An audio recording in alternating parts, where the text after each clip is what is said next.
Hello বন্ধুরা, তোমরা সবাই কেমন আছো? আশা করছি ভালোই আছো। আমিও ভালো আছি।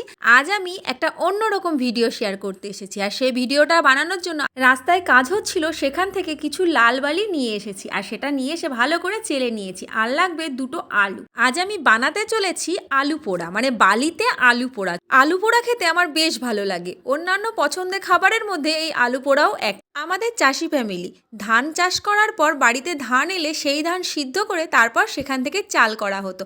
আর আমি দেখতাম ছোটবেলায় মা ধান সিদ্ধ করার পর ওই উনুনের মধ্যে দুটো আলু ফেলে দিত, আর ওই গনগনে আঁচে আলু দুটো বেশ সুন্দরভাবে পুড়ে যেত। গ্যাসের ওভেনে বেগুন পোড়ানো গেলেও আলু পোড়ানো যায় না। তা আমি ভাবলাম কোন উপায়ে আলু পুড়িয়ে খাবো, তাই আমি এই উপায়টা বার করেছি। এই লাল বালির মধ্যে আলু দিয়ে আলু পোড়া করেছি। আর আলু পোড়াটা যেহেতু বালির মধ্যে করেছি, তাই একটু ভালো করে ধুয়ে নিতে হবে যাতে বালিটা না থাকে। বালি থাকলে কিচকিচ করবে, ভালো লাগবে না। আর এই দেখো, আলুটা খুব সুন্দরভাবে পুড়েছে। যাদের যাদের আলু পোড়া খেতে ইচ্ছে হয় তারা এভাবে একবার ট্রাই করে দেখতে পারো। এই আলু পোড়াটা না আমার এই লঙ্কা ভাজা, মানে লঙ্কা পোড়া দিয়ে বেশি ভালো লাগে। তাই আমি কড়াইতে একটু সর্ষের তেল, একটু লবণ আর দুটো শুকনো লঙ্কা দিয়ে ভালো করে একটু ভেজে নিলাম। আর এই আলু পোড়ার মধ্যে দিয়ে এটা সুন্দর করে মেখে নিলে দারুণ টেস্ট আসে।